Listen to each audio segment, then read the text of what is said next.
राजा परीक्षित को संबोधित करते हुए सुखदेव जी बोले, हे राजन, श्री नारायण की चाल से दैत्यगण अमृत पीने से वंचित रह गए और देवता सारा अमृत पी गए।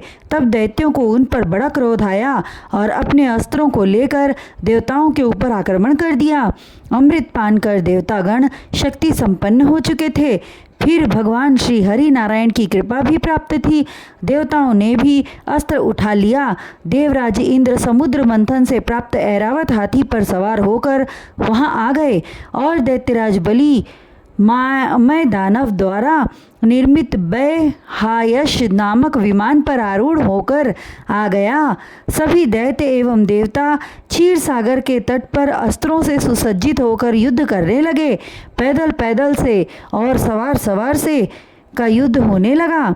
रथों की गड़गड़ाहट, हाथियों की चिंगाड़ और तलवारों की खनक से आकाश गूंज उठा। कोई पैदल था तो किसी की सवारी गिद्ध था, कोई सिंह पर तो कोई बकरे पर सवार था। विविध वाहनों पर सवार होकर वे युद्ध कर रहे थे। इसी युद्ध को देवासुर संग्राम कहते हैं। हे राजन, देवराज इंद्र ने अपने तीक्ष्ण बाणों से दैत्यराज बलि को घायल कर दिया। उसके शरीर से रक्तधारा बहने लगी।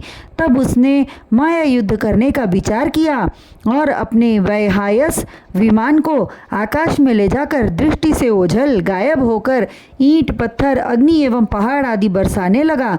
नग्न होकर राक्षसियां हाथ में खप्पर और नंगी तलवार लिए हुए देवताओं पर टूट पड़ी। यह देखकर देवताओं में घबराहट उत्पन्न हो गई। डरकर वे श्री नारायण की शरण में जा पहुँचे।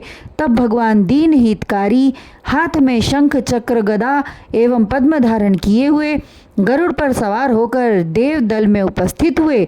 उन्हें देखते ही कालनेमी दैत्य ने उन पर त्रिशूल से आक्रमण किया, किंतु श्री नारायण जी ने उसे पकड़कर वाहन सहित मार डाला और माली, सुमाली, माल्यवान आदि दैत्यों का सुदर्शन चक्र से सिर काट लिया और देवताओं को धीरज बंधाते हुए बोले, हे देवताओं, तुम्हें दैत्यों से भय खाना अनुचित है।